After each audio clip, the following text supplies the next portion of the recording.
Are we good? Clint Wilson Watson. Are we good? Okay. All right, welcome to our board meeting. Today's date is Wednesday, August 9th. The time is 3 p.m. We have in attendance board member Mary Shumway, board member Lori Mon.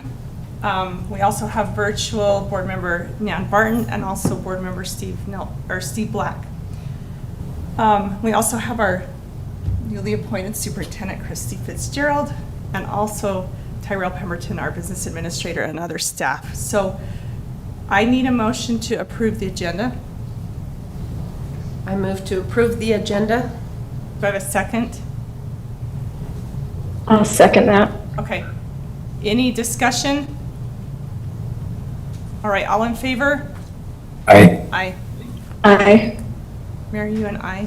Aye. Okay, thank you. All right, we'll turn the time over to the superintendent for our San Juan Quest update. All right, thank you.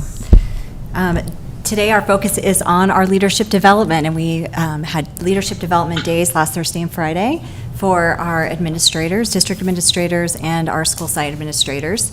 The purpose of this leadership development this time was our monumental purpose, which is to unite, educate, and empower. And if you can see, you have a notebook and a sticker. That's kind of been our theme this year, is really focused back on what is our purpose and what are we trying to accomplish. So as leaders, we came together, and there are many new leaders throughout the district, so myself included in that. So it was really important for us to come together. One of our objectives was to be unified as a district administrative team and as our school teams to really say, what is our purpose? How do we unite, educate, empower as leaders and in our schools? We also came together to deepen our connections and really expand this idea of what is the power of belonging, or what does it mean to belong in our schools. So we want to create a learning environment, and the leader helps with that to say, no matter the student, when you walk in that school, you feel like you belong in some way. So a lot of our work was focused around what does that look like. And then the third piece was really that empower piece, helping administrators, leaders walk away feeling empowered in their job and the skills that they do and what they are focusing on to inspire to really lead from this place of courage and bringing together everyone, the community, all of our stakeholders, parents, students. Part of that was really thinking about perspective. So we did some work on reflecting on our own perspective, our own experiences, our knowledge, education, whatever helped us have the perspective we have. And then we worked, the district directors and community members and students gave us their perspective as well of what is it like. And one of my favorite activities of the 2 days is we got on a bus and we took a bus ride. And we had 3 students that agreed to come in and talk to us, and they are all ag students who participate in the summer ag program. They also are all concurrent enrollment students. And once we got out there, the bus stopped and we had this conversation. We had the bus driver share his perspective of what it's like to drive a bus way out on these roads. And then the 3 students shared, and what they shared is what their typical day looked like as a student in San Juan School District. And I think that was really helped all of us as leaders really focus back on what really matters as we think about uniting, educating, and empowering. Okay, great. Sounds like you guys got a lot done. Thank you. We did. All right, we need to, as the torch passes, we need to do our oath of office. So who's actually administering that? Laura Oh, Palmer. okay, so Laura will do that for us. Would you like the microphone? All right. So you're going to raise your right hand and repeat after me. I, Christine Fitzgerald, I, Christine Fitzgerald, do solemnly swear or affirm do solemnly swear or affirm that I will support, obey, and defend that I will support, obey, and defend the Constitution of the United States the Constitution of the United States and the Constitution of the State of Utah, and the Constitution of the State of Utah, and that I will discharge the duties of my office with fidelity. and that I will discharge the duties of my office with fidelity.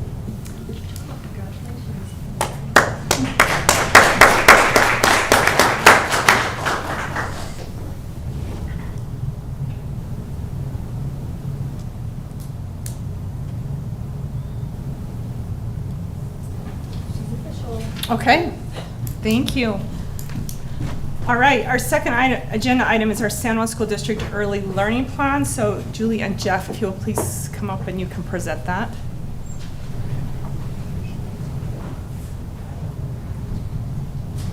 All right, so each year we have the opportunity with Senate Bill 127 to revisit our early learning plan for reading and math. And we met in June again, spent a day in a data discussion with elementary principals and looking at our data to decide where we needed to go for the new year. The plan you have attached, but I would like to celebrate and really acknowledge our K-3 teachers, our district support, our paraprofessional support, our administrators at the elementary level for the work they have done. We are celebrating the 3rd year of making our goals with our early learning plan, and that's significant, working through COVID and out of COVID. So that's a pretty tremendous accomplishment and something that we're very proud of. In reading, we made our pathways goal 62%, math 69%, and we made our math goal. So with the new plan, just to give you kind of an overview, the amounts listed there for the guarantee program, low income program come directly from the state. So those are listed there for you. We have chosen the pre-approval process for this plan, so we did send it to the state. They have approved this. It's now coming to you for your approval tonight as an action item. There are a couple of changes on a few of our supplemental programs, but for the most part, our programs are very similar to what we've been using. We're being very intentional about our Tier 2 and our Tier 3 intervention supports, and whether they are evidence-based and evidence-informed is very important. And so we were using our letters knowledge to really implement and make sure that what we use is evidence-based instruction.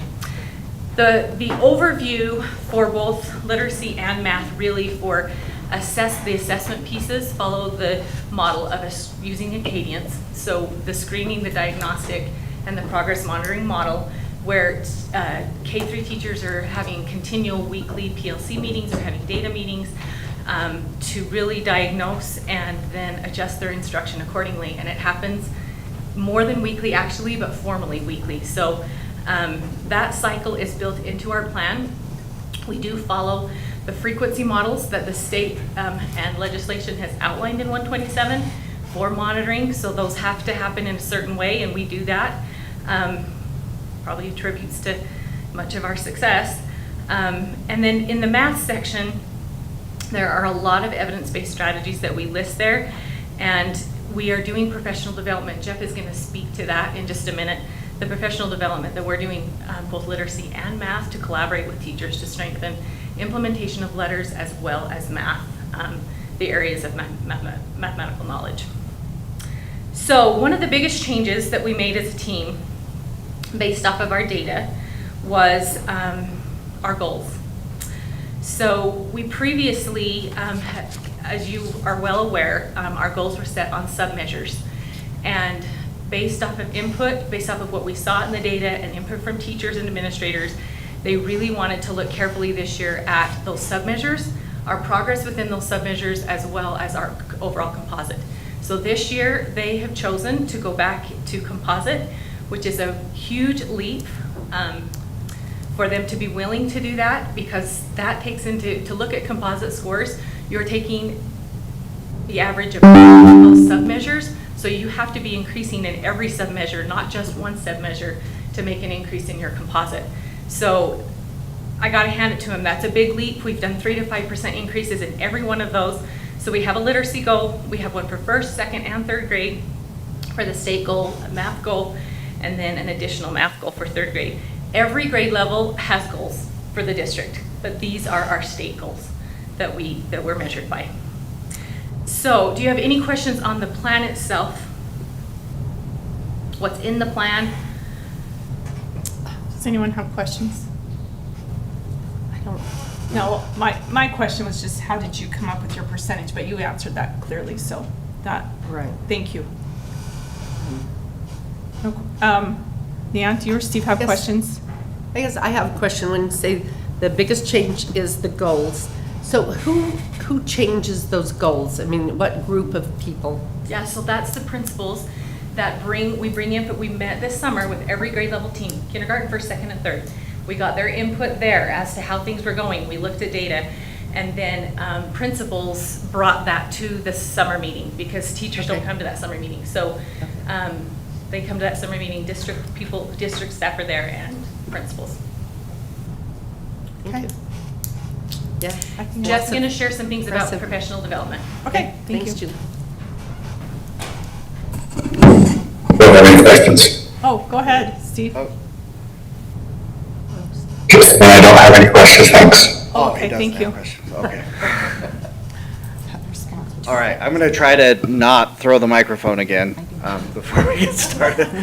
So just really quickly to speak to kind of how those goals came about. One thing that we've really worked hard on is increasing our collaboration and getting a lot more input and feedback from teachers as we're working on these things that really impact students, because our teachers are on the front lines.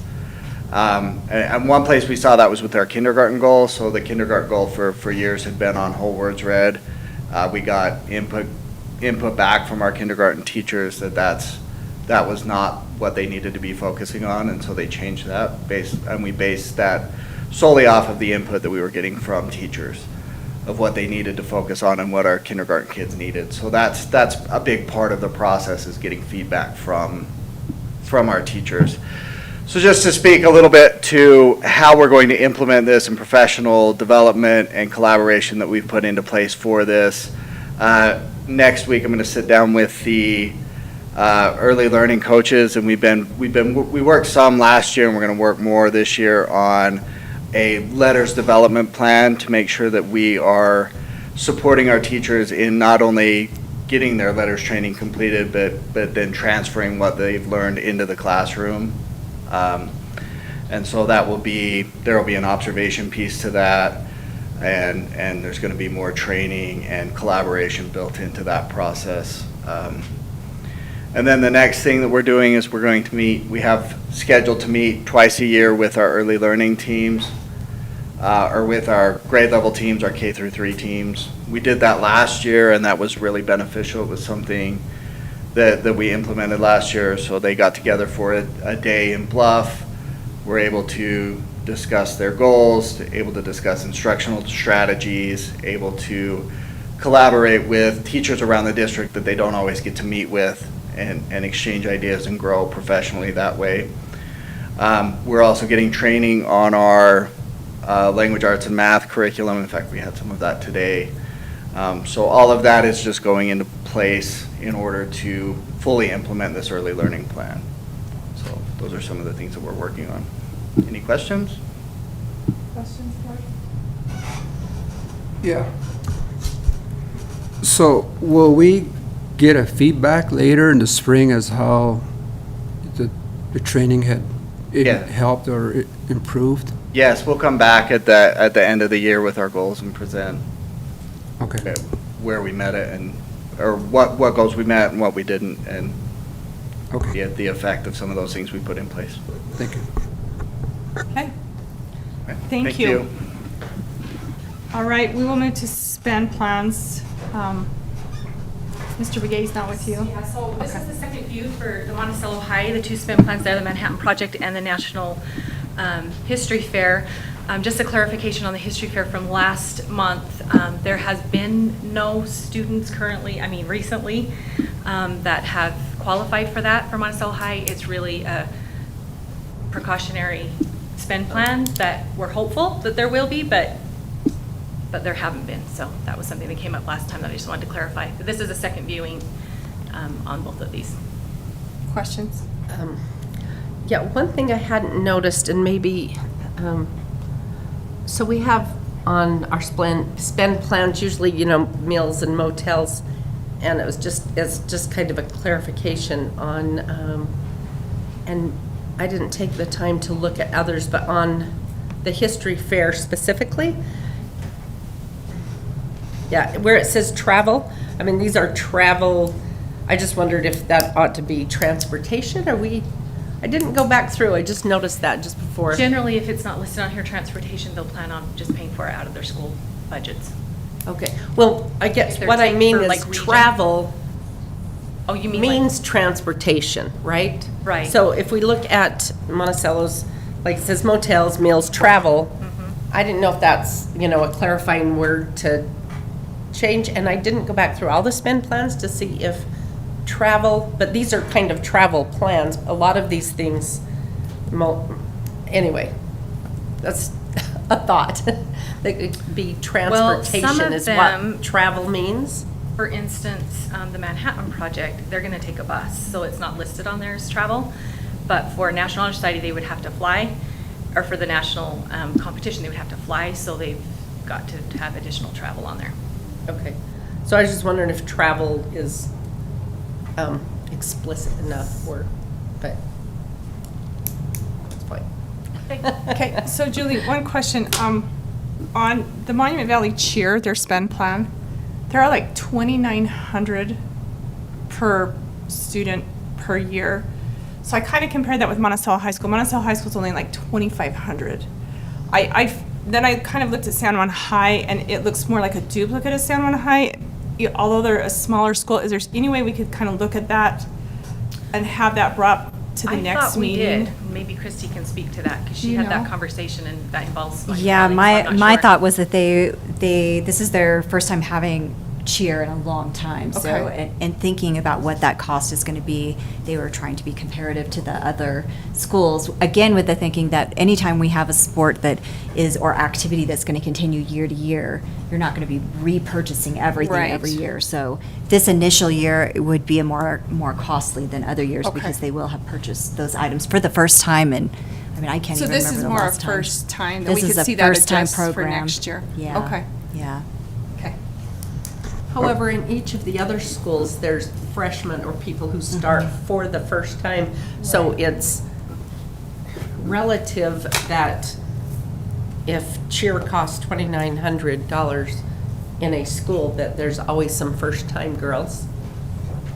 Yeah, so maybe if we just take a look at that and just make sure we're really on target for that instead of just, I mean, I know that we kind of did a comparison, but I'm wondering if we can get it down a little bit more like, I didn't pull them right next to each other to look at the comparisons, but I did go see the totals. So if we just want to take a look at that before next, or when it comes to us by next month. So since it's the first. I would think Derek would be Yeah, here to so address would you, that. I would don't you know. relate that to him, or do Yeah, I need to? yep. Okay, thank you. And I have a question. So if, let's say that was adjusted down, then would it need to be 2 more months?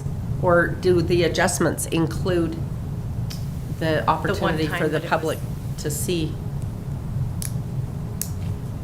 We My can, understanding is it has to be 2 viewings.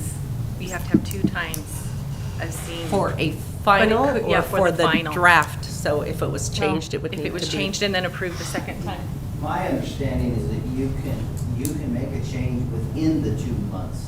It doesn't have to be changed. The now public after doesn't 2 have months. to see it, though?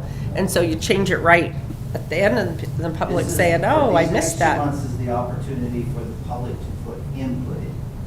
They don't necessarily, Okay. have to see what you decide at the end and then give you 2 more months. Okay. But right now, if they're concerned with That's good these, to know. they should be providing input. So, and it may not necessarily need to be adjusted down, but I just think it needs to be looked at just to see where we really land with that, just to see where we're in the ballpark, so. Yeah, how much work would it be, and this may be a question for, I don't know if it's Tyrell, to see what we actually spend, to have a side-by-side after a year of spend plans to see, this is what, for one athlete or one student, if it's not an athletic event, this is what it really cost. We have records of that at each school by student, so we, And so, We can but. pull that if we wanna look at Yeah, that. to have that, I mean, is that pertinent information for us to see how close we are? Has that been analyzed to? our goal is to stay below. Yeah. So we haven't had a problem exceeding. Okay. So that's we've never gone the- over the spend Yeah. plan. Have they been adjusted based on what is actually spent? So Tyrell, do you want to speak to that? And then I can speak to that as well with our work with the secondary team. So we've and a lot of work has gone into this with the assistant superintendents and the principals, and looking at the spend plans to try to adjust and bring those spend plans down to what we feel like, we're actually spending. But our goal, like Julie said, is always to stay below it. We can't go over it. That's the maximum that can be charged, right? We do have that information at each school level. We could look at, to compile it all, to go through every single program and every single student would be a lot of time, and for us to even just review it would take a ton of time. But we can look at that. But as far as, what the actuals are compared to the spend plan, we're always going to be under it. And we're getting, I think, as we progress and as we continue to utilize the spend plans, we're getting closer and closer to that target with our schools as they, but with a new coaching change, there's always changes and always things we're trying to adjust. And I can speak to that a little bit. So the work sessions, we had multiple work sessions with secondary principals working on these plans, and that did include looking at what they had expended in the past and what did those numbers look like. So that's kind of how we came up with some of these base items that consistently show up as far as clothing and those types of things. So, that was examined to kind of say this is kind of a reasonable range that a team could pick from to purchase that item. And speaking to the cheer plan at MV, I think with this being a brand new program, Don Gandy, Principal Gandy, has worked with Ryan Nielsen in developing that plan because they have had a cheer program for a while. It does, if you look at the clothing purchase items, it is the same cost for Monticello High School, San Juan High, and for Monument Valley High School. So I think that is consistent.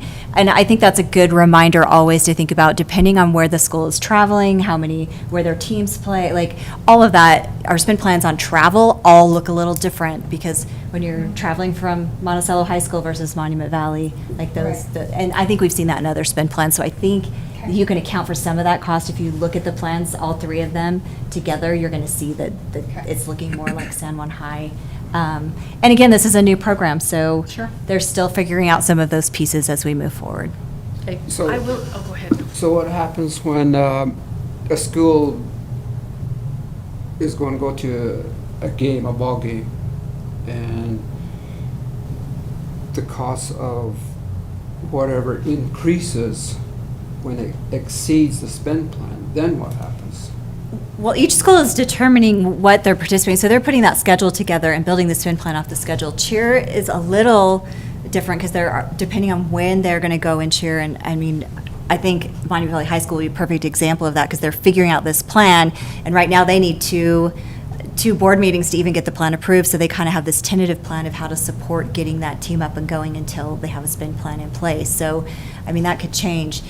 But they also, I think, they're figuring out which games are we going to go to, which ones are we not, are we only going to go to home games? You can see same with camps play into that, so you'll see that, this year, speaking to Monument Valley particularly, we looked at that with some of the summer camps that happened with the girls' sports this summer, and there was activity funding that they used to help cover some of the cost of those camps because there wasn't enough in that spend plan from last year to cover that end-of-year camp. So there's ways schools can navigate that in their plans. I think also the increase in the activity funding that has been allocated to schools is dramatically going to allow a little bit of flexibility to make up some of those gaps as they come up. And that was a tremendous, principals were super excited that the board, saw that benefit to extend that activity funding.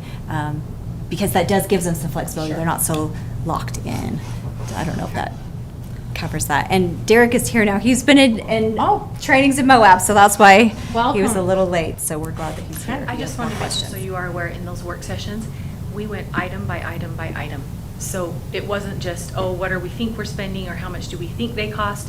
We looked at warm-ups, down to socks, down to spirit packs, and we really tried to align what's in there and the cost and really try to minimize that. So it wasn't just a general, what do you think? It really was very intentional. Oh, great, thank you. Thank you. Okay, we are to our Blanning Elementary School follow-up. We'll turn the time over to Tyrell. All right. Well, this is, since our last meeting, we've taken some steps that are pretty significant, and some work has been made on getting Blanding Elementary School prepared and ready to go. So in July, we were able to do the geotechnical survey on the site that was selected. We're still waiting the results on that survey that was completed. And we've met a couple of times with MHTN, the architectural firm that the board approved us to go ahead and move forward with in our last meeting. And I think, we have some representatives from MHTN and BDK both online today, because if there's questions as we go over some of this stuff, they'll be able to help answer that. I think, do we have Brian and? Brian Clinton. Okay, perfect. So. Welcome. I just wanted to provide just a really quick update on just where some of the money sits right now with Blanding Elementary School. So we are trying to close out fiscal year 23. We're finishing up last fiscal year.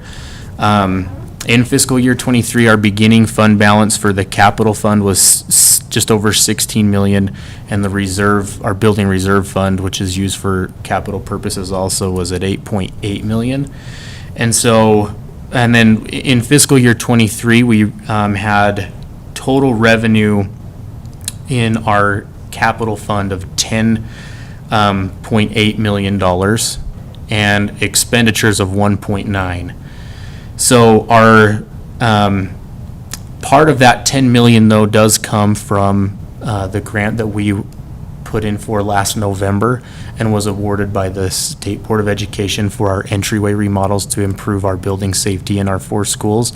And so when you take out the revenue that came from that, which was $3.3 million that's designated for those projects, that gives us an estimated year-end 23 fund balance of 21.7 million in the capital and 9.7 in the building reserve.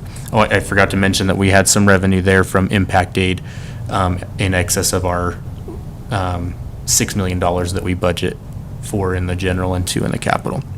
So in total, that gives us available $31,459,000 for capital expenditures.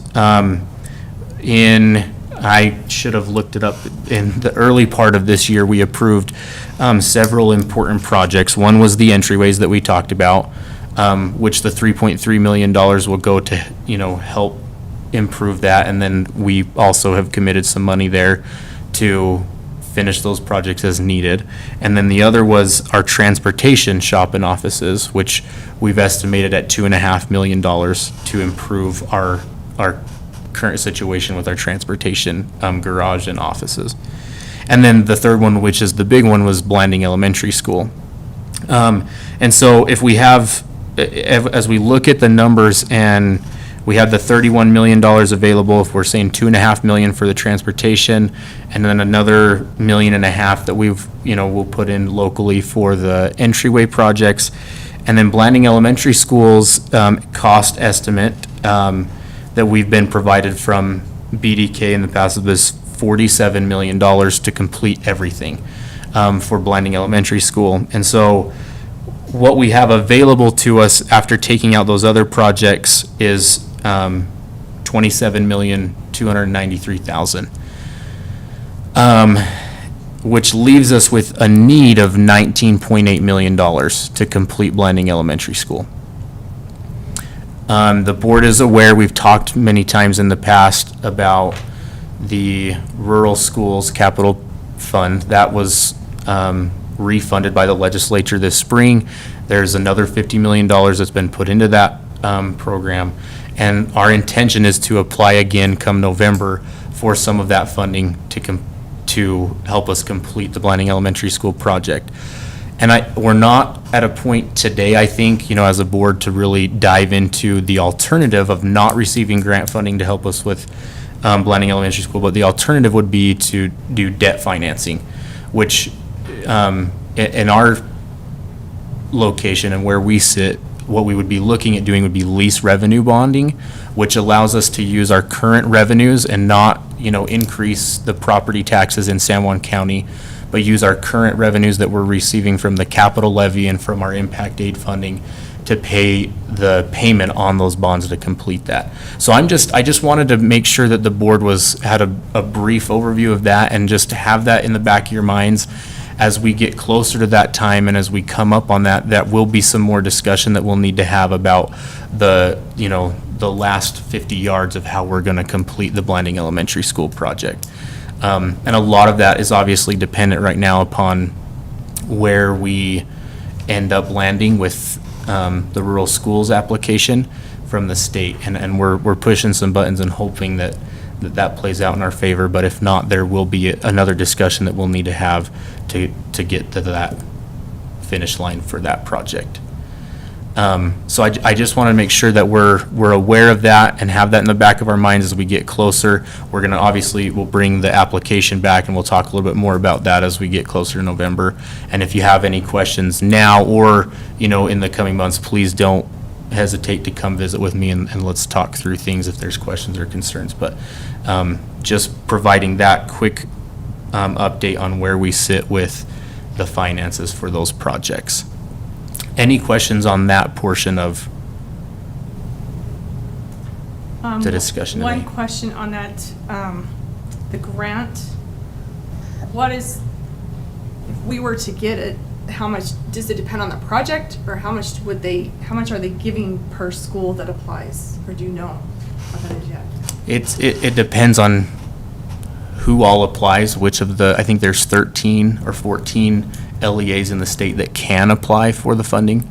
And so it depends on what projects are all put in and how the committee ranks them, where they put it. One of the criteria that they rank those applications on is how much of the project, the total estimated cost for the project, are you asking for from the state, and how much are you putting in at the local level to complete the project. Okay. So that's one of the criteria, and so that's one of the things we're trying to weigh is, how much do we ask for to try to maximize, the support that we can get, and then at the end, and that's one of the conversations I think we'll have to have is, at what point do we request less so that we can hopefully get some state support funding, and then look at doing alternative methods to pay for that project. Any questions? No, that was a good overview. Thank you. Yes. Okay, well, that's the first part. Okay. The second part. There's more. There's more. The second part on your board agenda, you do have the design schedule. MHTN and BDK have done an incredible job. One of the things, that is really important with the Blanding Elementary School project is staying on schedule for that cost estimate. And BDK and MHTN have been excellent up to this point in helping us, keep the ball rolling and keeping things going with where we want to be. And so that design schedule is there that you've had the chance to look at, and just provides just kind of some key date ranges of where we expect to be with this. The reason I say it's important that we stay on schedule with this project is the cost estimate that was provided to us of $47 million assumes construction starting in May of this upcoming year, 2024, which is a really tight turnaround for MHTN as our design team to really get everything rolling and to get us there. Every 6 months that we've pushed that back, and MHTN, BDK can speak to this a little bit, but every 6 months that we push that back with our current economy is an additional $2 million that the project cost increases. So that's why having professionals on board that have done an incredible job up to this point in helping us maintain this schedule and keeping on track really helps us maximize and utilize taxpayer dollars to stay on track with that project to where we're not. And we've seen this, I don't know the exact number, but had we built a Blanding Elementary School even 5 years ago, it's probably, a $28-30 million project at most instead of a 47. So, that's just the reality of the economy we live in. And so trying to maintain that just schedule also helps us there. So if there's any questions about the design schedule that's provided, MHTN and BDK are on here. They can answer any of those questions. And then the other part that's included with this design schedule is some of our committee meetings and stakeholder input that we want to receive. And I'm going to let Superintendent Fitzgerald kind of talk to that a little bit with where we sit on that and what kind of input we need from the board on there. Yes, this is a really important component of really thinking about how do we get the stakeholder input for this school. This school should represent Blanding community and those stakeholders in that community. So a couple of the things that have already occurred is gathering input from all the members of the actual elementary school, and that happened late spring, and all of that information was provided to us. And then the other thing is going to look at our other schools. What do our other schools look like? And so we did some visits to other schools, and then we're putting together some stakeholder committees. So one will be an educational committee. This will be the school leadership team at Blanding Elementary School. We have it scheduled for them to go and visit another school, Monticello Elementary School, with some input from the team there to say, what have we loved about the design at our school? What are some things, maybe suggestions we would change? And then that will be the instructional insight committee. That will also be made up of the school leadership as well. So, and then they will have a meeting, our next meeting scheduled for them after that will be on the 25th, where they'll work directly with BDK and MHTN. And then our other committee that we have is our Community Stakeholder Committee, and we're in the process of putting that committee together right now so that we have a good representation from the community members that are connected to Blanding Elementary School. We also have had input from district directors, so special education would be an example of that. What are the needs for special education in this building, and how does that space need to meet those needs? As well as other directors and other staff members from the school came in specifically this week and provided input, and that process will continue as we're looking at certain components of the building that need that input. So as we consider our Community Stakeholder Committee, we of course would appreciate board member representation on that committee. So that's something we would like, is to provide the opportunity to the board now to say, who would you like to be on that committee? How would you like to be involved as a board? Because we feel like the board is obviously an important component of that stakeholder community. How many would you recommend? within your community? I think you could do one or two. I think if you get more than two, I mean, obviously you don't want more than three. Sure. But yeah, but I think one or two would be a great representation, and still, you want to balance that committee for all of the stakeholders, so that would be the recommendation. And do you have that meeting scheduled? Do you have a date for The that? 25th, we will be having our August. first stakeholder meeting with that community. Will be on the 25th. So I would assume those who live in this community would have definitely a priority, which, so that would be Nan and Mary and Steve. So I don't know how you guys want to work it out, or what you We'll feel? have to rock it off. I'm willing to do it. So Nan and Steve, what's your feeling between you and Mary, or do you have strong feelings towards it, or you just want to be informed and let Mary on it, vice versa? Well, I guess I'm not, I don't feel like I need or should be on the committee. Mary, if you would like to, I'd defer to you. I would like to be on the committee as well. So let's put Mary and Nan on that. Perfect. And of course, we'll bring updates back to the board as a whole as we move through this process. And I have a question about the community generally,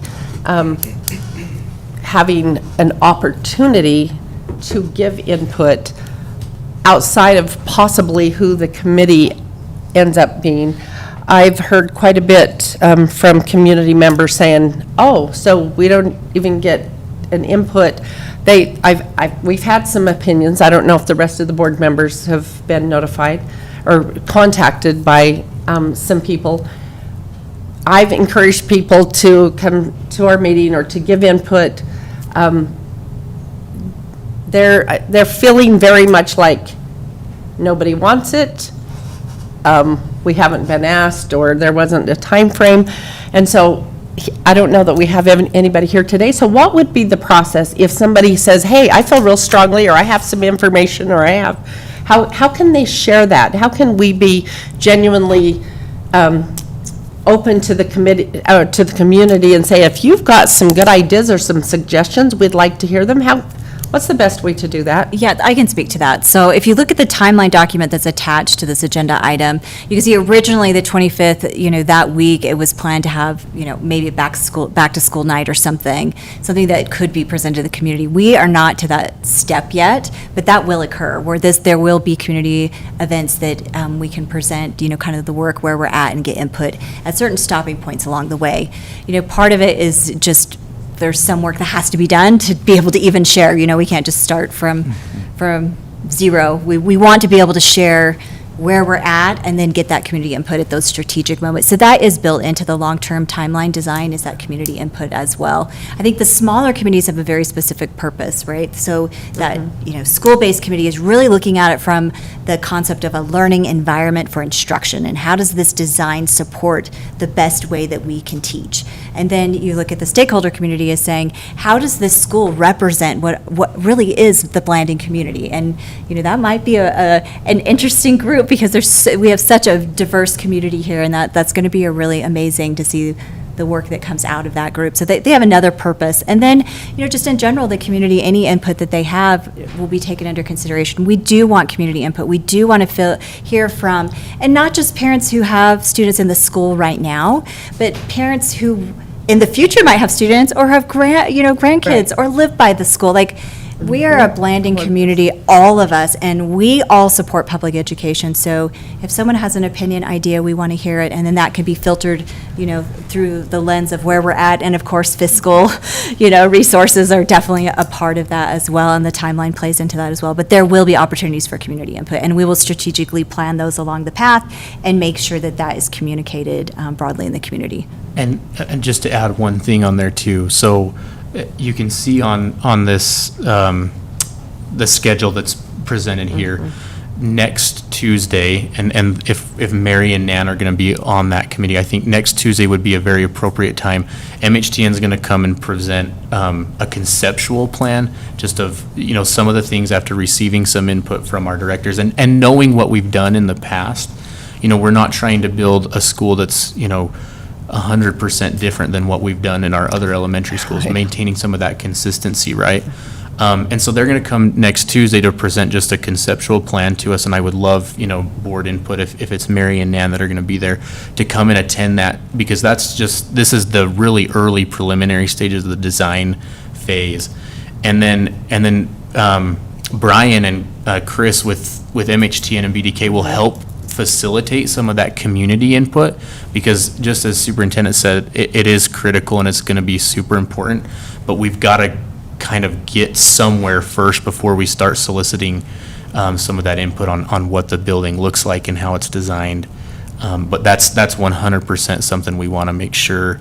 And obviously anyone can anytime, submit, if they have strong feelings, submit a public comment, come and talk to the board, talk to us, in a public meeting or in person. Yeah, if we could have something on our website that says, if you have interest in, or just please email, please send an email, or something out there that says, we want your ideas and your input, We could do something like that too. Something like that, just so that we do get feedback. And again, everybody's not always going to agree, but it's good to get those ideas and then go from there, so. For sure. That'd be great. Okay, that sounds good.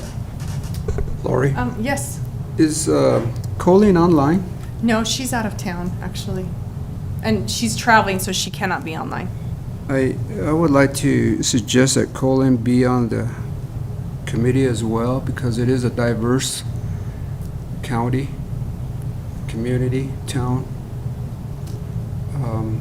However, we do have Brian Parker again, and we've got him pretty well educated on Navajo culture.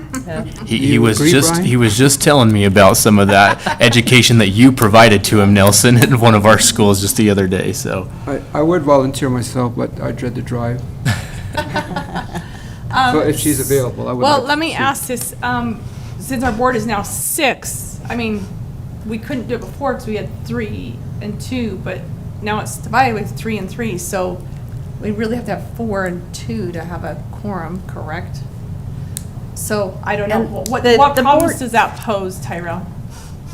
to have 3. If Col, Well, and the I don't even know if committee this would work with would Colleen.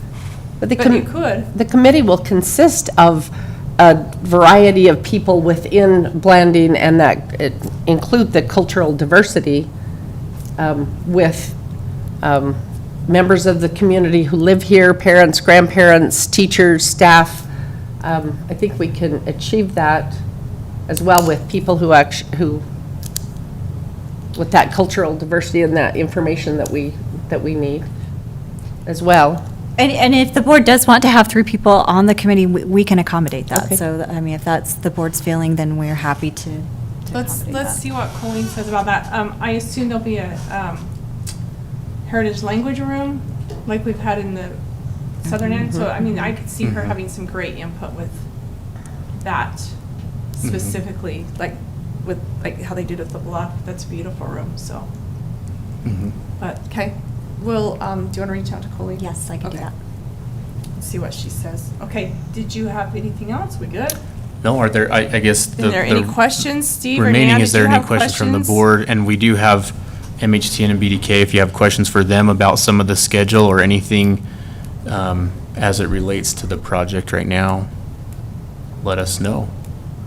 Well, reading some of this schedule, to be honest with you, obviously it applies to those who are in the construction management department. So I'm just saying, I see dates and time, but it's kind of foreign if we're going to be truthful here. So, but it sounds like, I mean, month by month, we'll just kind of keep going through it, which I think is great. I love the timeline, so I appreciate that. Thank you. And we'll come back every month and provide updates Okay. and work with you all and where we're at.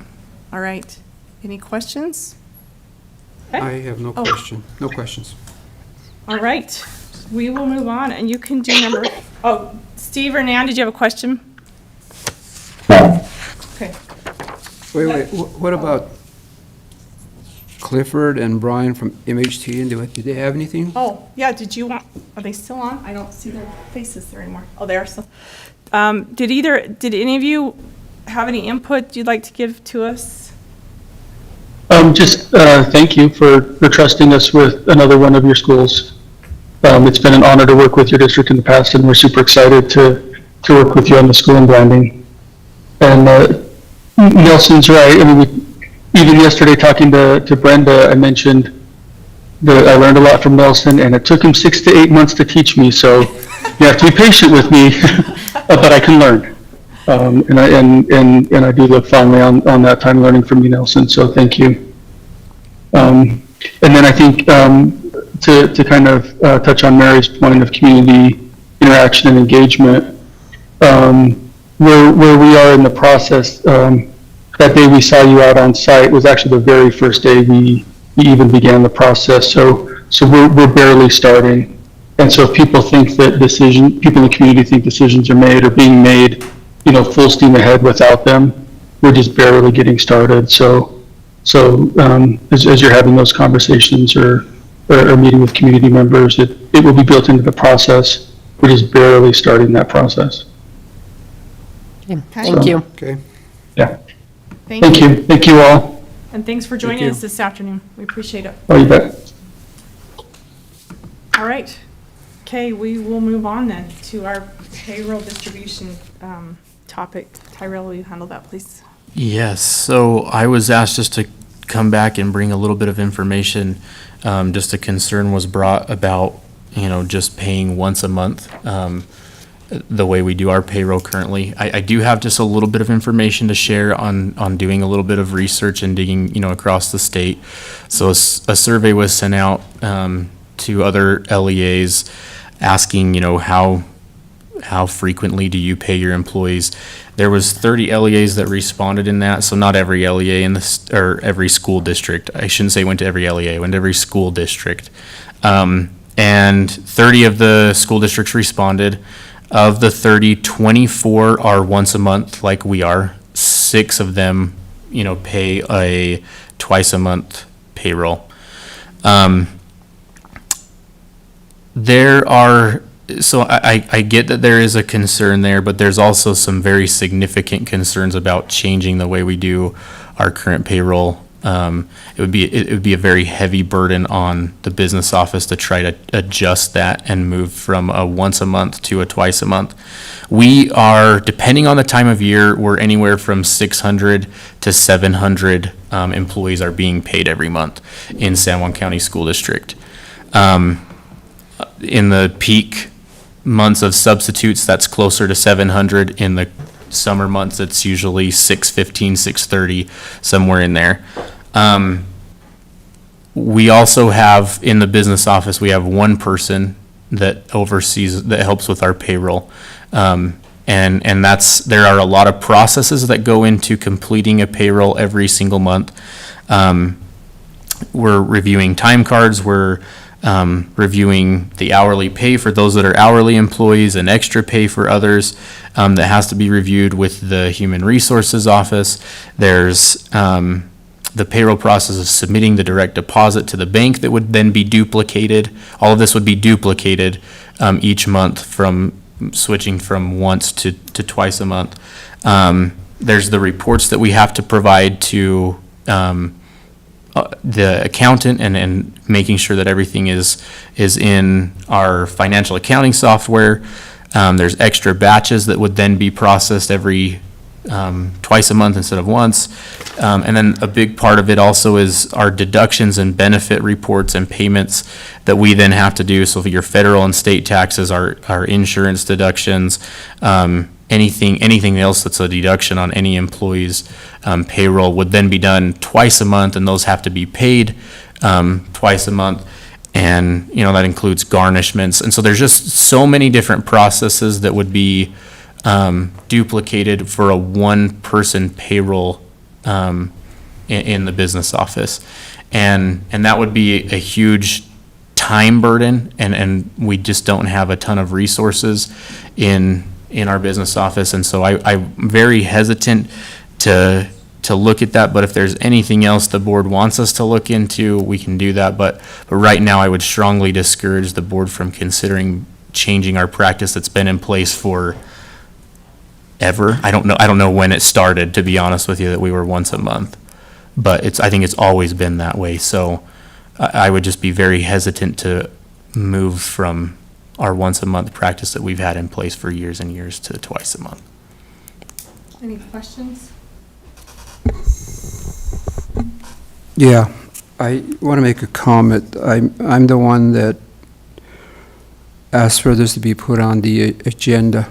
On the river region, I hear time to time and again this coming school year, when are we turning to biweekly payroll? And they've given me all kinds of scenarios that it's time that we need to move to biweekly payroll rather than having more of a monthly hardship type. And there seems to be just no reason of any kind of an excuse why we can't, because only government entities that help low-income families are paid once a month on fixed monies. And here we have, you mentioned, 600 to 700 employees working for the school district. Now, these folks pay taxes. They're not low-income families. They work hard, they pay taxes. And we've gone through a lot of hardship. We've just gone through a pandemic. And in my mind, I think we ought to give a little more to push back, help them out. Yeah, they got raises this year, but that's not coming from our district. That's coming from the state legislatures. From our district, I would like to see if we could, possibly if we could do this. If we have to hire another person or two, if you got to have the software, whatever it is that you need to do. You gave us a long list of things that are obstacle. I didn't hear one thing that we could possibly do to jump these hurdles. So that is why I'm bringing this back again. I'm thinking this would motivate the workers from Monday morning, the first week to Friday. And then on the second Monday morning, oh, we just got this week, we got payroll again. You see what I'm saying? That's motivation. And it also motivates others that want to come and work for the San Juan School District. If they see this, everybody's hurting for bus drivers. Even bus drivers. Now, I'm not just talking about teachers, I'm talking from custodians to teachers to district people. And yet, we just got done talking about building a school. And we've got money to divvy out to contractors, architects. But I'm like, what about our employees? Where do they come in? Are they at the end of the line? They should be up front. That's why I bring this back again and again. Because, yeah, there is hardship. Maybe not here.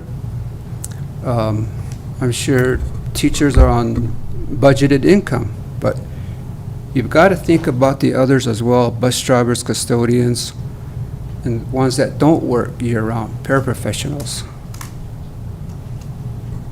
Mary, did you have a comment? Yes, I remember this coming up many years ago. You know, should we go to bi-monthly or should we stay where we're at? And I remember a comment very specifically. And maybe we just need to work with some of our employees to help them understand that they get the same amount of money, only they get it. Some of it's not held back for them to pay them 2 weeks later. They get all of it right up front. And in a lot of ways, it looks like it penalizes, to me, it looks like it penalizes employees for holding some of their money and not giving them everything that they, all of their income, let's say from August, all of their August income, if we don't give that to them, I guess it's the very last day of August, right, that they get paid? Mm-hmm. So it really, to me, looks like it's penalizing employees when we say, we're only going to give you half. We're going to wait for 2 weeks to give you what you already earned. So I would suggest that if we have employees who feel like, I mean, that's what you do for employees, is give them everything they've earned at the end of the month instead of holding half of it to give them 2 weeks later. That's the way we really show employees how much we appreciate them and help them out. Now, if they need to have an additional fund, maybe in their, in their checking account or something, that they actually take half of that and put it away for themselves to spend the last half of the month, I wouldn't be opposed to holding a class, a seminar in money management. One of the comments that I remember years ago was, we're working with professionals, people who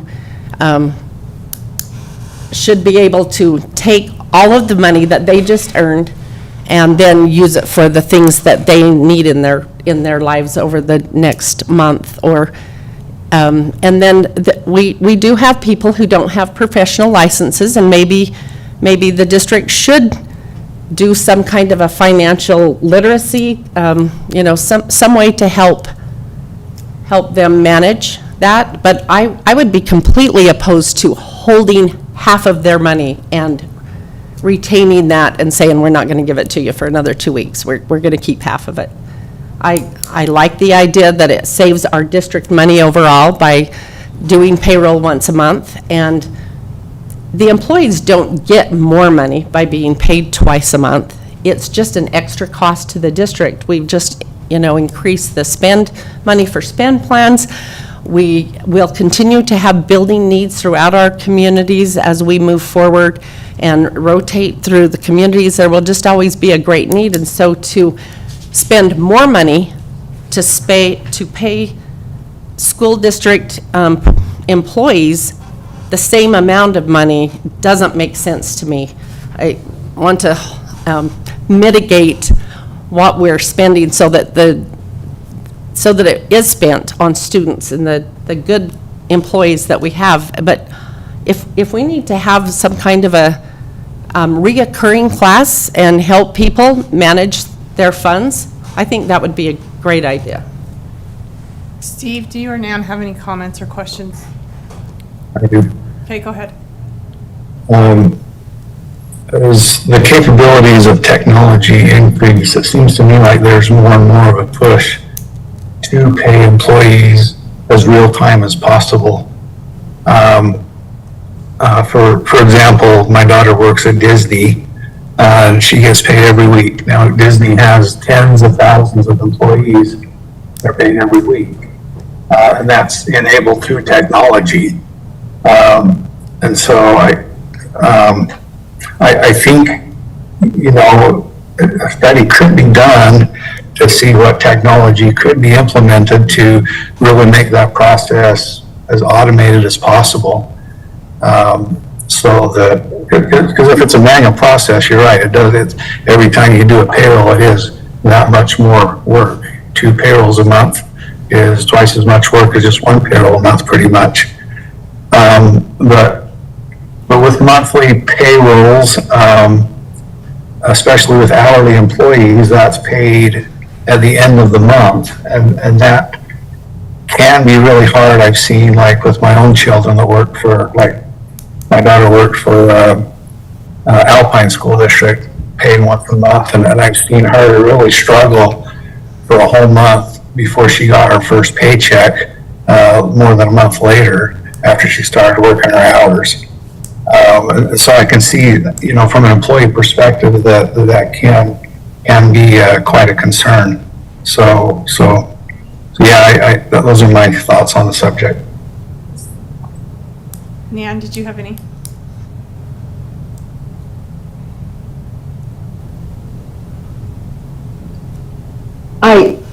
I know that it's hard for people, like Steve said, to go without, especially when you're first starting a job and you have to wait a full month.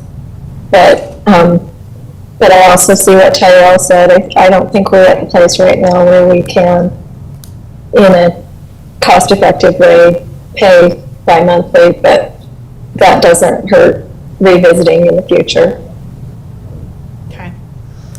So it may be something that, so when Steve refers to the technology part, is that something that we don't have that piece here to do? Where are we at with that? We do have a payroll software and our financial accounting software that have some powerful tools that could help us with things. I guess my thought, if we feel it's something that we want to explore, I don't think it's in a couple of months we start processing payroll differently than we're doing now. But if it's something that you'd like me and my staff to explore, the possibilities of adjusting that, if we could take this fiscal year and look into what it might take and what technology we could implement and what things we could automate, and bring that back, towards the end of the fiscal year, would that, I just, I had just a couple of days to really kind of even think about the possibility of this, and that's why I say I strongly discourage us doing that, because right now just would be a terrible time for us to try to explore, making a change. But if it's something that you'd like the business office, if the board as a whole feels, this is something that we think would provide a huge benefit to our employees, if you can give us time to really explore and bring back, better information and a better, picture of where we stand, we can do that. So could you also, if you look into that over the next 9 months or so, could you also look into the cost analysis of what it would be to change that? I know you have to make some changes, but we need to see, is it going to require another salary? Is it, what is it going to require cost-wise if the change was made? So that has to all be figured in, I think, in that decision. It's not something that can be made, like you said, overnight, so. Absolutely. Board President, Yes. I'm not hoping or wishing this happens overnight. Sure. We've got the new year coming, you know, in a few months. If not, maybe by next fall. You know, and Steve is right, Board Member Steve. I mean, we've got people that are salaried and hourly people, and when a family member has to go to a hospital, and that worker has to be at the hospital with their child, whoever, they're losing time. They don't have sick leave, and that even hardens the hardship even more. So there are different situations out of these 600 to 700 employees, and I don't think budgeting workshop is what I'm asking for. Everybody does that. They know that. Regardless, they're still short on money month to month. Thank you. Okay, so I'm getting the consensus that maybe it's something we explore. If you can do that, that gives you, I mean, that gives you some options and some information that you can provide back and include all those things that we asked for, if that's okay. Yep. Okay. Thank you. All right, Mary, you want to talk about the delegate assembly? So the delegate assembly is August 26th, with the pre-delegate assembly on the 25th. And our board needs representation, as do all boards throughout the state. And I have to be to a meeting that day on August 25th in Salt Lake for this Utah School Boards Association. I can represent the board if needed, and if somebody else wants to be that, you know, represent the board, we can talk about that too. So I just didn't know what, we just need to decide and make sure we have somebody there. So if we can plan on you for sure, and then if anyone else feels the need or can go, then how about we just reach out to you?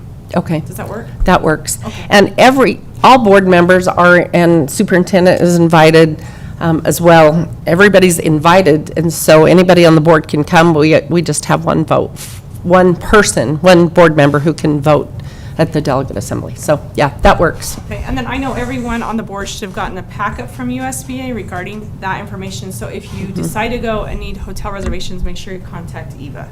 So, okay. Okay. All right, thanks. We'll turn item number 7, a possible remote work policy, over to the superintendent. Okay, so this is an item that's coming back from June board meeting.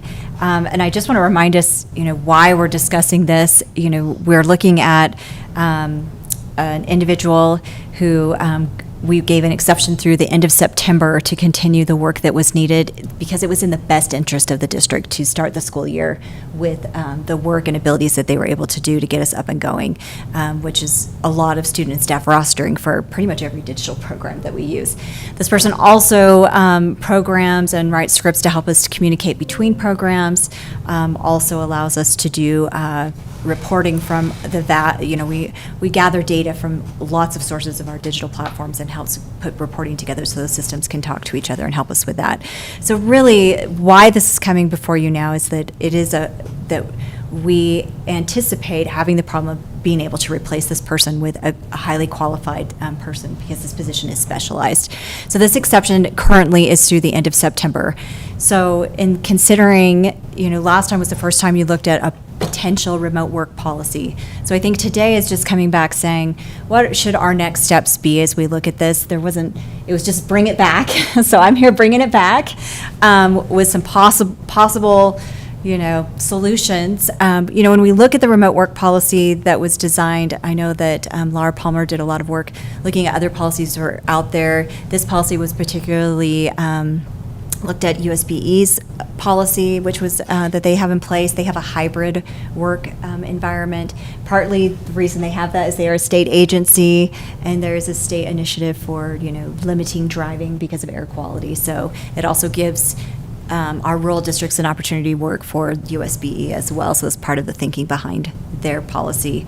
In looking at other school districts across the state, Iron School District has a remote work policy as well. Theirs is, and talking to their superintendent. Theirs is actually a two-part policy, where one is if you need an exception, you can request that. It has guidelines of what that looks like. And then the second is if you feel like your job position could be a remote hybrid position, then you can put in for that, and they have an evaluation system for that. So really what I'm coming to you with is saying we really appreciate our staff member who is very specialized in what they do, and we appreciate that he was willing to stay on and work remotely for us through the end of September. There's some potential solutions I put in the executive content of what we could do next. We have another board meeting before this expires. So I don't know if you'd like to have a discussion, consider what our next steps are. If I was going to make a possible recommendation, it might be to extend that past September 30th to give us more time, with the board asking directly what they, would like information to come back, or what they would like provided to the board. Does the board have comments? Yeah, go ahead. Then I can ask. Do you have any comments? Yes, when I was reading through this, there's nothing that I see that specifies specifically, I guess, who would be eligible for this.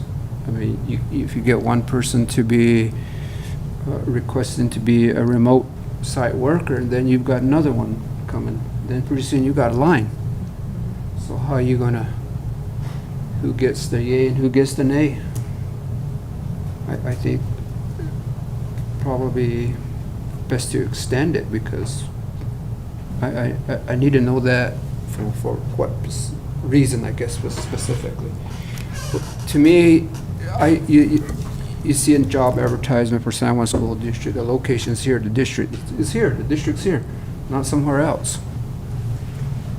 So with that advertisement, I'm assuming that, obviously some of the positions can be remote, but I hesitate having that be our practice of having to be remote. So when we advertise, I would never want us to attach this could be a remote position just to attract someone in. I would like to see what we can get in and how we can do it, because I think, I agree with Nelson, I think on-site or hybrid is our best thing, our best option.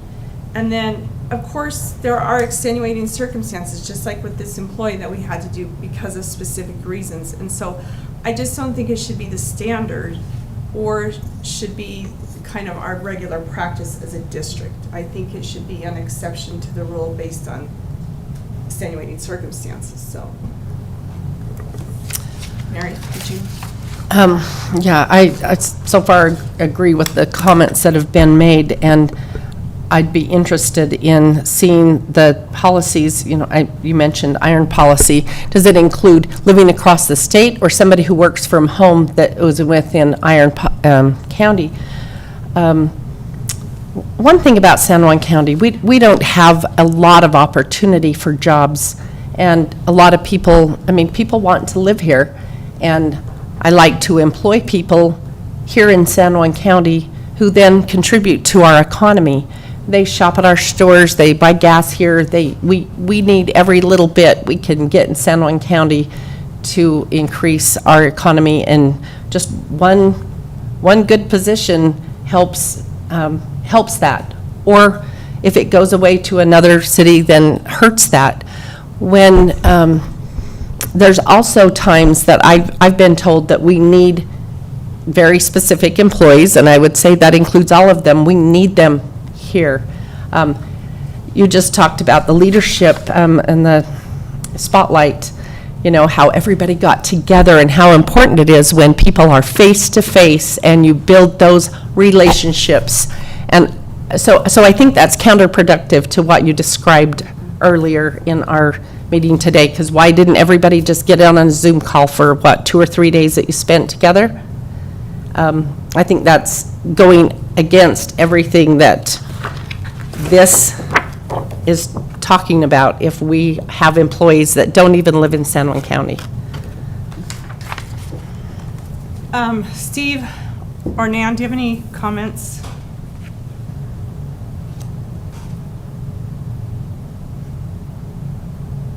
Yes. Okay, go ahead, Steve. I realize that there's going to be a certain degree of hypocritical talk here, given that I am remoting in to this meeting. In my own experience, I have the capability of remoting into my office and doing work remotely, no matter where I am. I have to have that just so that, when I travel away, I can keep up with clients and continue to do what I need to do. And from my own experience, I know that I am a lot more productive at the office than when I'm at home or somewhere else. And I know that's just a data point of one, and we can't extrapolate that to everyone. But there are, it seems like every week, news articles of big companies that are requiring their employees to come back to physically be at the office. It's interesting, the latest one this past week was Zoom. They're requiring all their employees to come back to the office. So I guess that's kind of where my initial thinking is, as we might craft a policy, is I'm kind of leaning toward that, we want people working where we're at as much as possible, but I realize that there may be need for exceptions and such as well. Thank you. Neon, did you have any comments? I just agree with what Steve just ended with there. I think, we should plan on hiring people on site with the awareness that there might rarely be an exception. I think the situation that we have with the employee that is working remotely currently was appropriate, and he is contributing still to our district, but I think that, once again, that is the exception. We should be totally mindful that we try to keep our employees in our community. Thanks. So just a couple of thoughts as you've commented. I think we're agreeing with many of your comments that, even as we try to dig into, different options in the education industry, it's pretty limited of who is working in a remote or hybrid environment. And all of our research, what we have seen is that it has been hybrid work, that it is not 100% remote. Even with USBE, even, with Iron School District, it's looking different than this particular situation. If you look outside the industry, there is a trend in the tech industry that quite a few companies are coming back hybrid and requiring employees to come back hybrid. So we're seeing that out in other organizations, throughout the country. So, my recommendation at this point is just to, considering what is in the best interest of the district. This is a value-added employee. We would love to keep this employee, adopt a remote policy, have this employee stay, but in thinking of what's the best interest of the district at this point is, if we could extend it a little bit longer to meet the needs of the district, just this exception, and then that would allow us, considering the hiring window, end of September, we're still pretty early in the school year for taking care of our needs from the technology side of things. So I see Aaron shaking his head. He knows where we're at with that. So if there was potential just to extend this position as an exception, I think that would be my preference, just to move forward unless the board advises me otherwise, to extend this to February 1st and then start the hiring process February 1st at that point, knowing that unless the board changes something between now and then, that we would be moving towards replacing this employee at that time. Of course, the employee could choose to seek other employment, but I think it would be in the best interest of the district to continue into the fall to a little bit later hiring date so that we can get our programs and everything running smoothly for the school year. Okay, so what's the February 1st date? I mean, how do you come up with that? So we're actually talking about two different things. We have the work policy, so I would address the employee first, and then we'll go back to the policy. Yeah, so I think what I'm saying is, just as a superintendent, unless the board advises me otherwise, to continue to give this particular employee an exception, which is in the best interest of the district, to continue working remotely so that we can continue with our programs, our platforms, all the work that they're doing, with the thinking that position we would begin advertising for that position like, have their last date be the last date of January, so we could begin advertising to hire for a February 1st start date for a new employee that we could onboard, but giving a window of that, but knowing that the employee, you know, there's no contractual agreement with that Yeah, employee. that why they would February leave. 1st? That was my question. Because Why are we? it gets us through, and Aaron, maybe you can speak specifically to that, but it gets us through this window of all of the programs that, and rostering and everything that we're working on. As we considered this, depending on what the board decides to do, as far as if they want to adopt a policy and implementation of that policy, or if we want to do some more research on that policy. One of the questions that we thought about was how much time would we need to be able to give us a sufficient amount of time to replace that employee prior to end of school and beginning of school. The idea is that we would be able to possibly bring somebody on and have them trained and ready to go so that we can close out the school year, understanding that if we started in February, that would give us a couple of months to do that, and then we could close school down and also open it up the next fall. So as we were discussing that date, that was kind of the idea, is that that's kind of a drop dead date. We would like to know if this can continue or if it can't continue. If we know by February 1st, we feel like we can make the adjustments we need to continue the business of the district. Okay.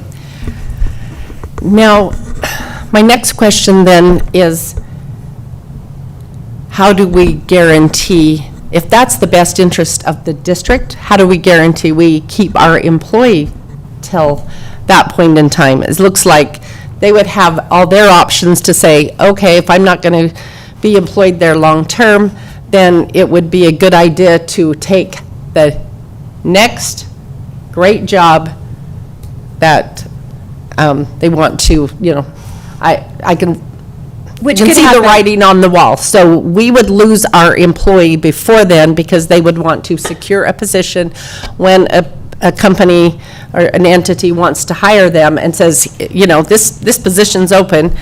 That employee says, okay, that's the job I want. I'm not going to wait till February and see if there's the right job out there for me. So we're going to be high and dry way before then. Well, certainly that's a possibility. However, if we lost that employee but prior to that February 1st date, we would then proceed with hiring as soon as we had that letter of resignation. So we would try to start as soon as that's kind of. And I'll just add, that could have happened already. Yeah. I mean, right now, this employee knows that they only have an exception through September 30th. So, I mean, they've known that, you know, for months now. So they very well could be looking for other positions right now as we speak. I don't think there's any, you know, There's no way to guarantee. contractually, like to say that they're guaranteed to stay the whole time. We're grateful that they didn't leave right as we're starting the school year, so. Well, it clearly can't be in the best interest of the district to guarantee an employee a job through a certain date without them guaranteeing that they will stay with us to that date. That is not in the best interest of the district to set a date that far out and then stick to it, and we can end up without an employee. So I think we Or maybe need we to look at it find a as better solution.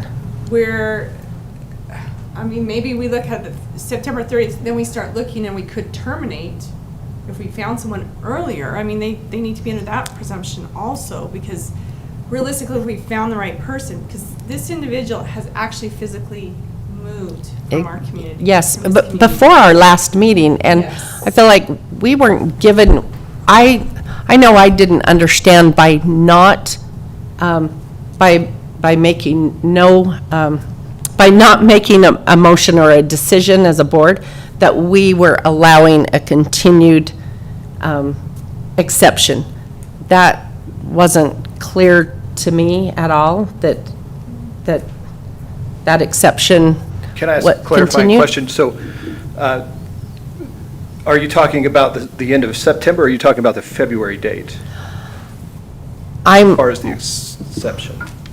Well, I think whatever date we go to, we need to look out after the district because we're not guaranteed anything. So that needs to be our priority as board members and as a board to look out after the district. So if we have an employee who knows that we're not going to, whatever the date is, they're going to start looking. That would be the smart thing, There's just no way they're going to say, oh, I'll just sit around and wait to look until something's open during that time. People are going to take care of themselves, in which they should. Sure. I mean, I wouldn't expect less of anybody to do that. So I think we need to move on it sooner, so that we look out for the best interest of the district. If that position, and I know it is very important, and we've had very competent person, or do have a competent employee in there, which I very much appreciate. Very much I'm sad that they, just moved away. But that happens, and I respect people's right to do that. But we also we very much need to look after the best interest of the district. And as Nelson mentioned, we're going to have a line. If we start making an exception and can you imagine the extra time for our administration and the board to have this on our agenda constantly for other people who want to work remotely? It's just a slippery slope, and again, it's counterproductive to what the district is trying to do by getting everybody together and be one team. Sure. So why we're asking, and I don't know that we're asking, I guess it's, you can prevent the exception, I think is kind of the thinking of the flow here, but it's thinking about the workflow. So every industry has a particular workflow. So education has a very particular workflow. We have a beginning of the school year and an end of the school year. The processes that happen within that workflow for technical processes, particularly for the technology department, is why we would like to extend that exception, and why this exception was put there in the first place. Trying to onboard, someone doing programming to understand all of those programs, all the processes, writing, adjusting. I mean, the work that this particular position entails is a very specialized position, and trying to start the school year without someone who knows not just how to do the work, but knows all of those intricacies and all of those processes would significantly disrupt every classroom throughout the school district. So that exception was thinking, considering the workflow of education, that was a really critical decision that was made to have this person, and they were willing to commit to that with the thought that, hey, we'll bring this possibility of a remote work policy to the board and see, if that's even potentially, nothing's been promised to this employee other than thank you for staying and working through this, because they have a vested interest in San Juan County and in education. Who this person is. They would love to keep working for us, but they also don't want to see us fail. So I think that's when we really look at September 30th. When we talk about extending that past that date, it's just saying that workflow continues into, October, November, December, really, and a lot of this is input from the technology department to say, at what point is a good time to hire and onboard someone new so it does not disrupt the workflow of education within our school year. And that mid-year point is really that point where we say, all of these technical things, and Aaron could speak to those, what those technical workflow processes are for this person to help us.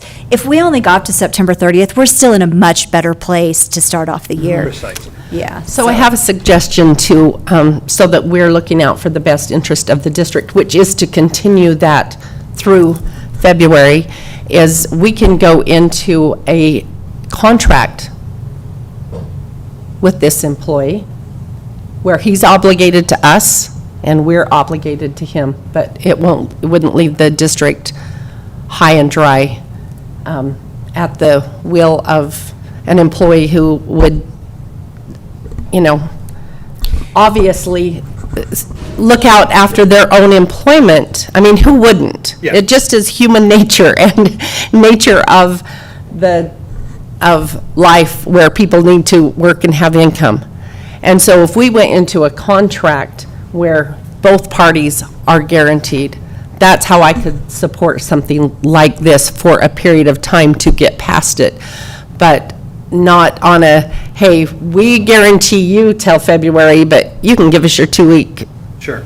notice Yeah, so at any time. And I think we get input on a couple of things here. I see Laura Palmer's taking some notes over there. So, I mean, when you consider we already have contracts for employees, right? So if we look at our certified staff, they are on a contract, but they still can break. Well, it wouldn't be that kind of a contract. Right, so what I'm saying is I think you're looking at something that is an option in the executive content is contracting with someone to do that work, and we could contract with that person. It's just, we then are negotiating a contract, and what would that rate of pay be? What would those terms of that contract be? I mean, this is a different, thinking of them as an employee of the school district and contracting with them, I don't think, unless Laura is going to share something Yeah, differently Laura, than what I'm thinking, I don't think that's an option. A vendor contract situation, because that's not in the parameters of any of our employees or our Right. policies. Yeah, so it doesn't work that way, but if we wanted to, I mean, that's an option that the board could say, you know, we recommend we don't provide, you know, an additional exception for additional months, that instead we would like to,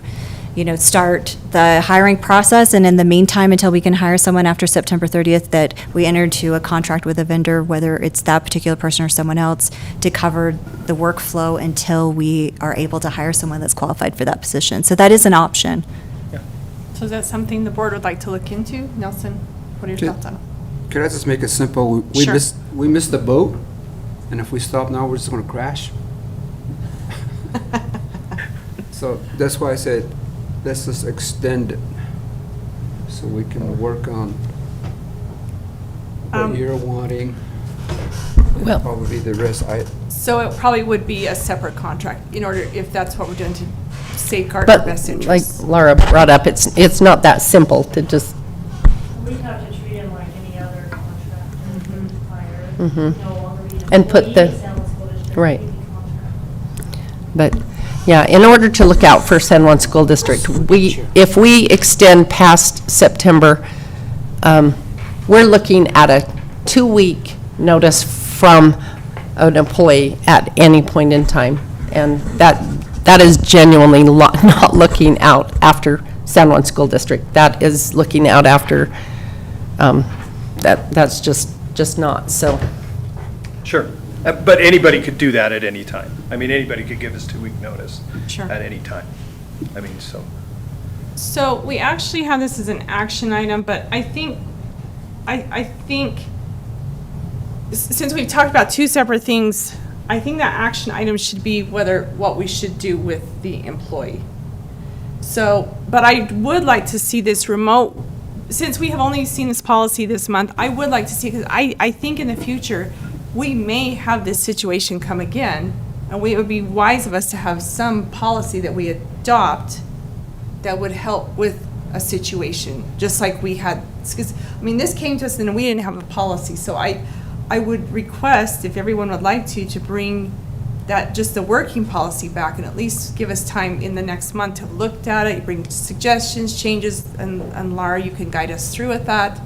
So at least we had something in our policy if we do have to make an exception, again, not a That would practice. facilitate remote working instead of Yes. just making a practice that we don't work remotely. We want people together. Anyway, I can't. Which is Yeah, our priority, but I this, can't but we support did it. not foresee this one, and in the best interest of the district, needed to do this. So I think it's wise that we do have some sort of policy, whether it just says, see us for the exception, I don't care what it is, but something that we Right. have in writing to some degree. And do you want that for a remote work policy? Do you want that for a hybrid policy? It sounds like from the comments earlier that it was more, It that could be the, both. so you'd like to see it for both? Just so we Well- have some guidance on how you'd like to, what you would like us to bring to you. Could we put, I mean, remote/hybrid, and the parameters are kind of really the same. But are your parameters that you are discussing more of a temporary situation? We are, because we're speaking about this individual's Something you want to employment. see in the future, or you want to consider both temporary, or? I don't want to promote that work remotely at all in our school district. So I guess if we have an individual, then we just bring it to the board, like we did in the past. Is that what we'd like to see, and not have a policy? I would. I don't Nelson, what do you want to see? promote a.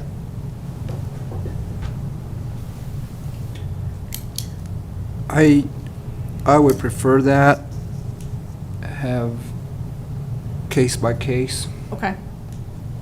In this case, I don't know the situation. Okay.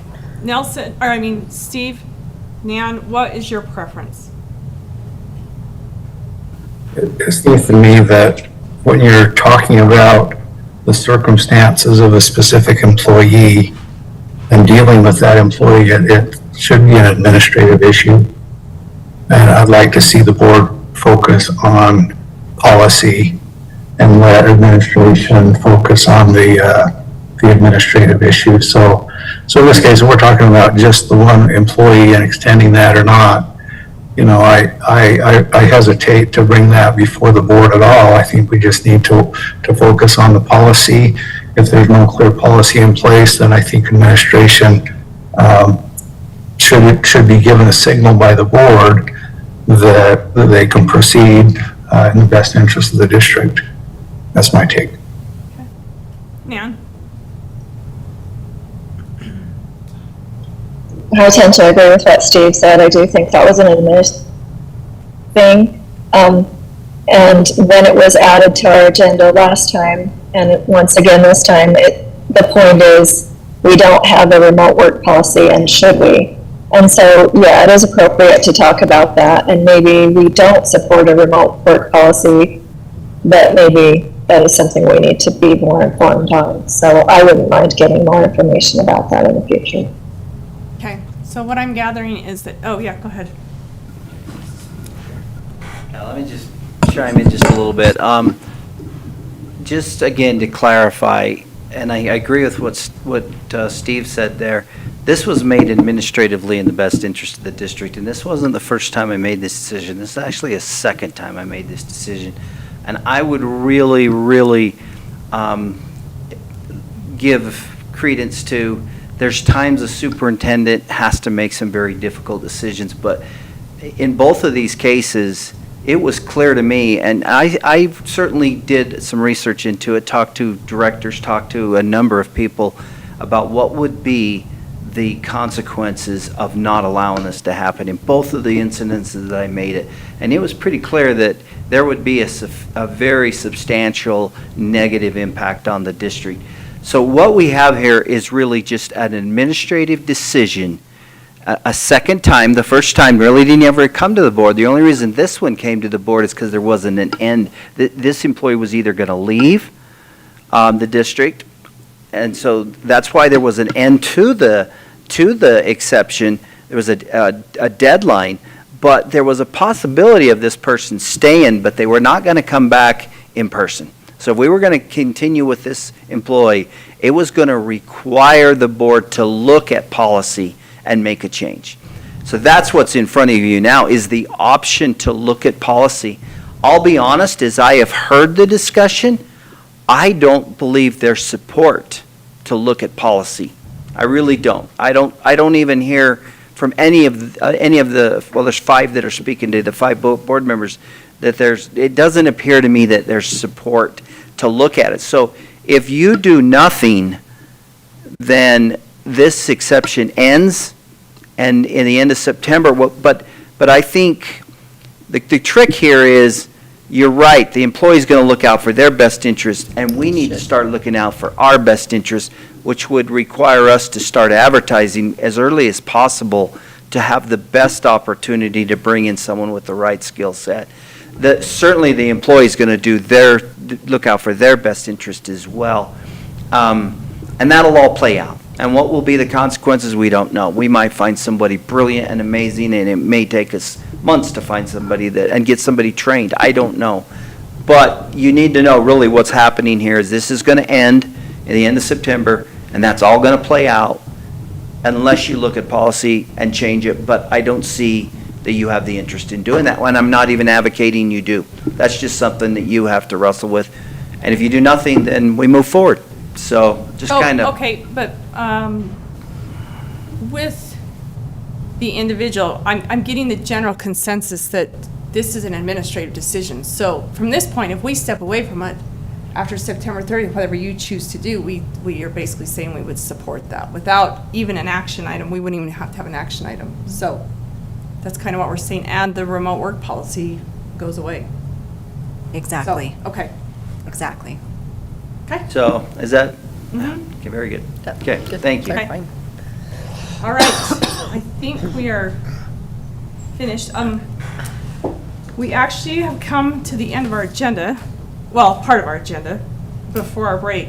But we have one item where we have a San Juan Squared Award, and the recipient actually needs to leave town, so, and is trying anxiously to get out. So we're gonna actually award that now, and then we will break after this. So we would like our former superintendent, Ron Nilsson, to come on up, if you would, please. No, I've got it. Look, I gotta wait, so, oh, who's gonna take the picture? He's always, Laura? Laura? I gotta grab it, all right back. And everybody does these days, huh? Isn't that a crazy thing still? No, we'll wait for her. Nelson and I are old enough to know it's crazy, huh? That we all hold a camera in our hands at all times. Technology's crazy when we think back. I know it's hard to believe what it used to be like. Yeah, come on.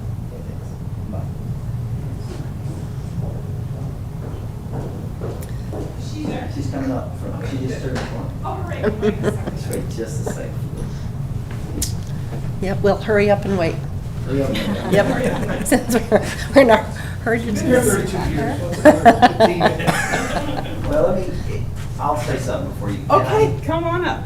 You know, you've heard this, but I want to say it again. I just want you to know, board, that you're amazing. I have the absolute highest respect for what you do, the decisions that come to you on a monthly basis, your professionalism in representing your areas and knowing our schools is amazing. And I have just, the respect and the amount of admiration that I have developed in seeing you do your jobs is profound. I can't even describe it. I want to thank you for your trust in me. I don't know if I had as much trust as you did. Well, I guess but I was very, very green, very inexperienced.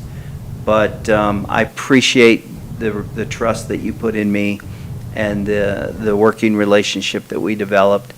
You know, as a team, this district accomplished a bunch, and you are at the top of that team. You know, the leadership team, the teachers, the staff, all the way through all of the positions. I just feel that a lot was accomplished in the last few years with San Juan School District team. And I just want to thank you. I really do. Again, I want to express appreciation for letting me serve in this capacity and helping me grow and develop. It was an honor for me. I'll let you know that it was probably the highest honor of my career was to be able to represent this district as a leader, and I thank you for that. So I guess we'll give it just a second more for my wife to get here, and we'll go from there because I know she's close.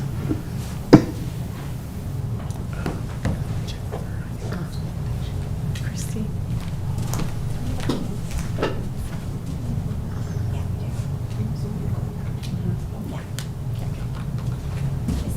It should be pretty short.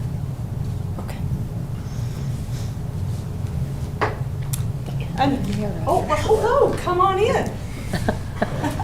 Board, you guys want to come up? Oh, First of all, you come right here to the front, you know the routine. Yes. You get your name plaque, and we look at this great. It was coming. I told him I'd get it to him. And this is your gift basket from the board. And I don't have a typed out speech, but we too want to thank you for the years that we've had with you and the good work that you've done, and absolutely the vision that you have brought. And I remember one of our first meetings, this was before you were the superintendent, and you came with your quest book, and we had our three-ring binder and this great vision, and now we have seen it come about. And we see it in the schools, and we see it in the district office, and this model that has helped cultivate this learning within our district, and how much we appreciate the direction that you've given. You've been an amazing leader, and we appreciate it. Thank you. Thank you so much.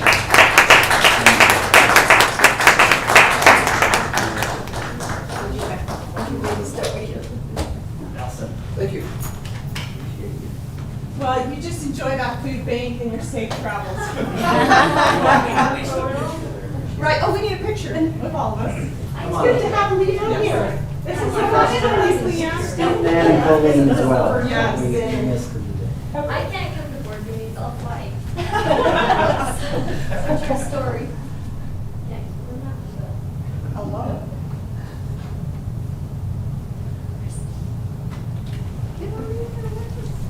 Who else Might in be the our only district? picture yet. Get in here. Come on, two of you together. I'm gonna go. And of course you shall. Yeah, I'm free, everyone's sucked in. Thank you.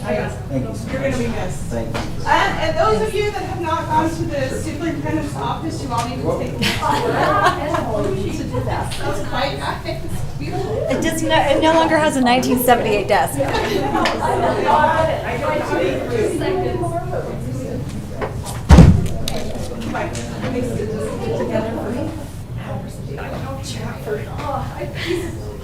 I was running.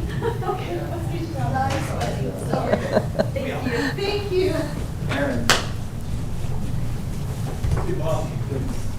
Safely. All right.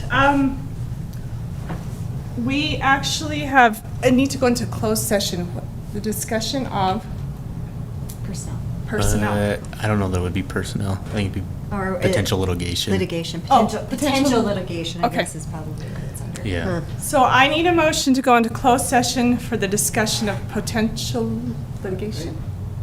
I want to go into closed session other than litigation as well, just the board. And it's best to go in and out and in and out, Okay, so. so let's do our potential litigation one first. So if I can get a motion, I move to go into closed session for litigation. okay, so motion by Mary, do I have a second? I'll second. So, okay, second by Nelson, roll call. Mary? Shumway, yes. Nelson Yellowman, yes. Lori Mon, yes. Steve, can you give me a roll All call? right, yes. Okay, Nan? Nan Barton, yes. Okay, front, and we will honor you tonight. We're grateful that you're here.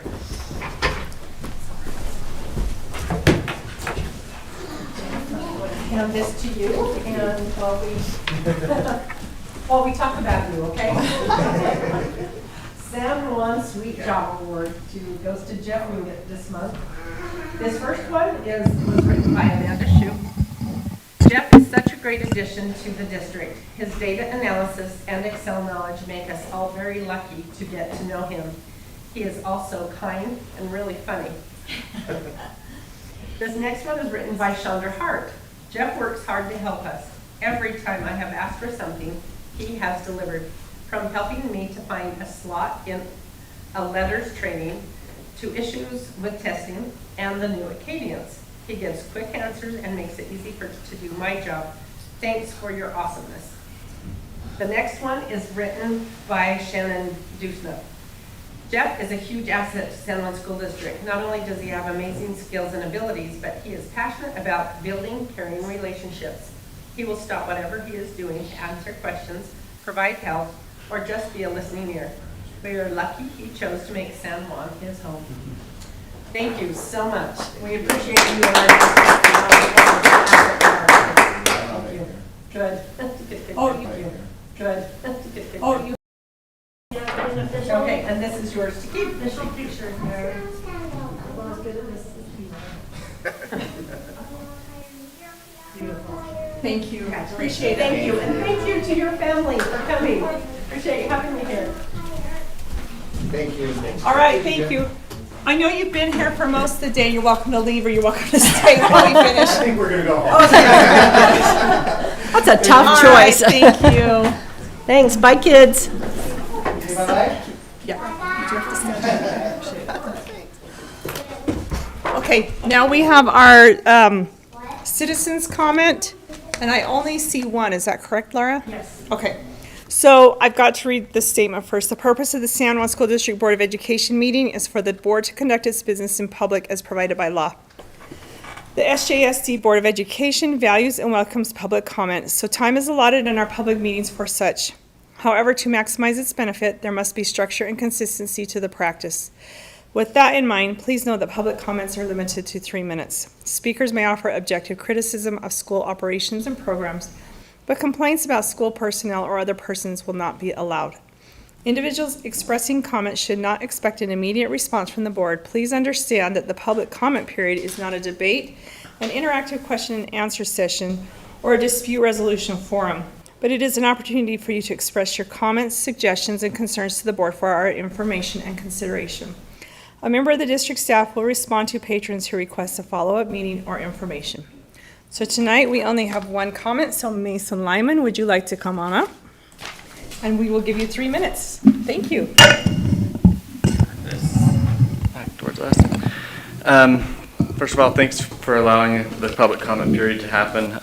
We really appreciate it. I wanted to start off with just thanking the board and the administrative staff of the ability to have our sick days, our vacation days that we can use to take care of our personal needs on those bases. It's a very nice thing to have as a district employee, and I really appreciate that. The next thing is the main purpose of my coming in tonight is is about the remote work policy. I printed and downloaded the proposed one, and looking through this, since the specific individual that is in question here, I work with on a regular basis. I would just like to say that I have not had any decrease of ability to communicate or work with that individual. That individual is amazing. One of the things on here, it says an employee, when considering whether to have an employee do a remote work policy, is an employee has a significant institutional knowledge. You have 11 years of institutional knowledge with this individual. So, along with many of the other things in here, I think that a policy could be written to be very limited, not specifically just for this person, but for any future employee of the district who is already an employee, to be able to have an exception made of some kind. This person has moved because of family needs, and they would love to work here and stay here. Some of the things that were mentioned were having people in person. You could put that in here. You could say they need to be in person in an office here once a month, or however often you feel would be necessary. And if it's not a specific policy that the superintendent and the supervisors can look at and use, then at least have them have the ability to make some of those decisions executively and administratively. I share that with you, and again, appreciate all of the work that you do for our district and the employees and the students who are the number one in what we do every day. Thanks. Thank you. We appreciate your comment. Okay, I don't see that there's anything else, right, Laura? Okay, we'll just move on with our agenda. So we're to the consent agenda. So I need a motion to approve the consent agenda.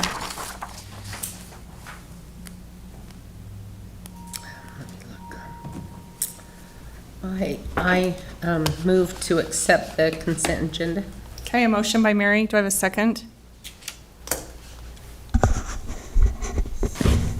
Did we get Steve and Nan back on? They're both on. We do have quorum.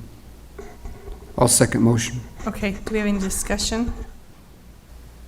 Okay, all in favor, say aye. Aye. Aye. Aye. Okay, and none opposed. Okay, our possible action items. So the first one will be our San Juan School District Early Learning Plan for the year 2023-2024, if I can get a motion for that. I move to approve San Juan School District Early Learning Plan 2023-2024. Okay, motion by Mary. Do I have a second? Was that Steve? Yes. Okay. Any discussion? All in favor? Aye. Aye. Aye. Steve, did I hear your aye? Thank you. I don't know that we need to have a motion to move forward with capital plans. I think we just, okay, so we'll skip that. With Mary and Nan as the. Now, I'm sorry, I don't understand why this next one's on our agenda. So, Did we not? Yeah, so this was a discussion item that wasn't added to the possible action items to approve. So based upon your discussion last time, we added it as an action item Okay. just because it was missed Okay. on the last agenda. It should have been in to approve that. So we did basically, okay. So the next, number 3 is the 2023 Navajo Youth Risk Behavior Survey. So I need a motion to approve that. We talked about that last month and basically, I move to allow the 2023 Navajo Youth Risk Behavior Survey in our schools. okay, motion by Steve, do I have a second? I'll second. Second by Nelson, any discussion? Okay, all in favor? Aye. Aye. Aye. Mary? Hey. Okay, she's a nay. Okay, did you get that, Laura? All right. And then, I'm not sure we need, it was my consensus that, or the consensus that we just allow administration to handle those things, and we are not going to deal with a work policy unless someone feels a need to make an action item. Okay, all right. Okay, we'll go to the information items. Superintendent, you want to handle those? Yep. So next board meeting will be September 13th at the district office or virtual. Our first day of school is in a week, so August 16th. Our students come back. USBA Leadership Academy will be September 7th through 9th, and those arrangements have been. Yeah, let's just talk about that 1 second if we may. So Mary, you're going? And Nan, you're going? Yes. Okay, and then I am going, and you had those 3? Yes. Okay. Yep, and that And registration. no one has else? No. Okay, thank you. been- Okay. And then the USBA pre-delegate and delegate assembly is August 25th and 26th. And the NAFIS Fall Conference is September 17th through 19th, which Tyrell Pemberton and myself will be attending that. Is anyone else going to that? Where's that at? Washington DC. Okay. Are you going to go to JOM this year? I am. I was Is that in gonna- the fall? next month. I was going to mention that right now, that it's happening September 11th to the 13th. September? Vegas. No, it's in Chicago. Oh, nice. Yeah. Is Colleen going? Is I she- believe she is as I well. think she is, yeah. Okay. All right. Any other items? But I don't think it's, on my end's not going to be a conflict for board meeting because I can go virtual. Oh, okay. Oh, that's right. That'd put you in clean, unless we need to change anything. Are you going to be able to do virtual? Yeah. Okay. All right, then we'll keep it as that, so. All right, thank you. I think we are adjourned. Okay. Thank you, everyone. You're welcome.